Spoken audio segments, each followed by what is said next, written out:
Hello வணக்கம். இது என்ன சட்னின்னு பார்க்குறீங்களா? இது தாங்க பீர்க்கங்காய் சட்னி. பீர்க்கங்காயில் நிறைய சத்துக்கள் இருக்குது. நீர்ச்சத்து, நார்ச்சத்து, இது மாதிரி நிறைய சத்துக்கள் இருக்குது. இது இதயத்துக்கு கூட ரொம்ப நல்லது இந்த காய் சாப்பிட்டா அப்படின்னு சொல்கிறாங்க. அந்த அளவுக்கு இதில் நிறைய பலவிதமான சத்துக்கள் உடம்புக்கு கிடைக்கும். இதை கூட்டு, பொரியல், குழம்பு அப்படி இப்படின்னு செய்யலாம். ஆனால் இன்றைக்கி சட்னியாகவே செஞ்சிடலாம். எப்படி செய்யலான்னு பார்த்துடலாமா? அதுக்கு ஒரு தக்காளி எடுத்துக்கோங்க, ஒரு 3 பச்சை மிளகாய் எடுத்துருக்கேன். பீர்க்கங்காயை நல்லா தோலெல்லாம் செத்திட்டு நல்லா சின்ன சின்னதாக கட் பண்ணி வச்சுக்கணும். எந்த அளவுக்கு நைஸாக முடியுதோ அந்த அளவுக்கு நைஸாக கட் பண்ணி வச்சுக்கணும். ஒரு வெங்காயம் கட் பண்ணி வச்சுக்கலாம். நான் ஒரு 4-5 காஞ்ச மிளகாய் எடுத்திருக்கேன். நீங்கள் காரத்துக்கு தகுந்த அளவுக்கு எடுத்துக்கோங்க. இப்போ வதக்கலாம். அடுப்பில் ஒரு வானல் சூடானதும் கொஞ்சமாக எண்ணெய் சேர்த்துட்டு 1 ஸ்பூன் கடலைப்பருப்பு சேர்த்துக்கலாம். கடலைப்பருப்பு நல்லா பொன்னிறமாக பொரிஞ்சு வந்ததுக்கப்புறம் இது கூட கட் பண்ணி வச்சுருக்கிற பீர்க்கங்காயை தான் ஃபஸ்ட்டு சேர்க்கணும். பீர்க்கங்காய் அந்த எண்ணெயிலே நல்லா வதங்கி வரணும்.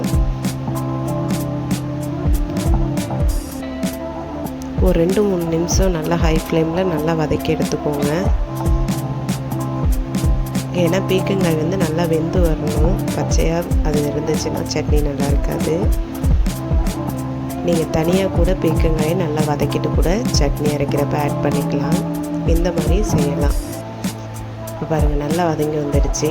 இப்போ காரத்துக்கு தகுந்த மாதிரி மிளகாவை சேர்த்துக்கலாம். பச்சை மிளகாவும் காஞ்ச மிளகாவும் சேர்த்து செஞ்சோன்னா டேஸ்ட் இன்னும் சூப்பராக இருக்கும். ட்ரை பண்ணி பாருங்கள். இப்போ கட் பண்ணி வச்சுருக்கிற வெங்காயம், நான் ஒரு பெரிய வெங்காயம் தான் சேர்த்துருக்கேன்.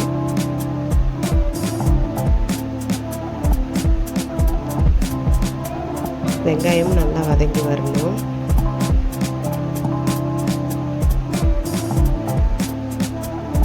வெங்காயம் நல்லா வதங்கி வந்ததுக்கப்புறம் இது கூட தக்காளி ஆட் பண்ணிக்கலாம். நிறைய பேர் பீர்க்கங்காய்லாம் சாப்பிட மாட்டாங்க. அப்படி சாப்பிடாததான் இருக்கிறவங்களுக்கு இந்த மாதிரி சட்னி கூட செஞ்சு தந்தீங்கன்னா அவங்களே அறியாமல் விரும்பி சாப்பிடுவாங்க. பீர்க்கங்காய் யாருக்கெல்லாம் பிடிக்காதோ அவங்கெல்லாம் இந்த மாதிரி சட்னியாக செஞ்சு சாப்பிட்டு பாருங்கள். டேஸ்ட்டும் சூப்பராக இருக்கும், உடம்புக்கும் ரொம்ப ஹெல்த்தி. இப்போ தக்காளியை சேர்த்துக்கிட்டேன்.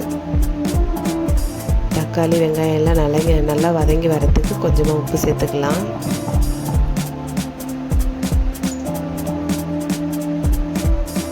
அவ்வளோதான், நல்லா வதங்கிடுச்சு. இது அப்படியே ஒரு மிக்ஸி ஜாருக்கு மாற்றிக்கலாம்.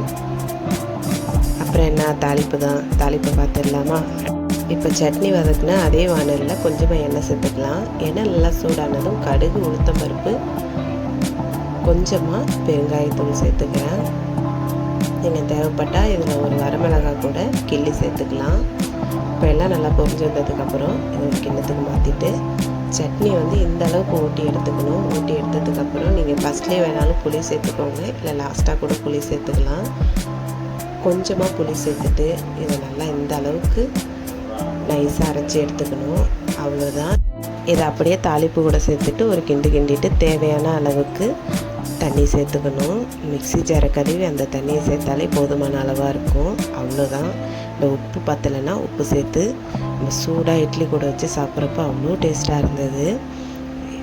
நீங்களும் ட்ரை பண்ணி பாருங்கள். வீடியோ பிடிச்சிருந்ததுன்னா லைக் பண்ணுங்கள், ஷேர் பண்ணுங்கள். மறக்காமல் நம்ம சேனலை சப்ஸ்கிரைப் பண்ணுங்கள். நீங்களும் ஒரு ஹெல்த்தியான சட்னி செஞ்சு பாருங்கள்.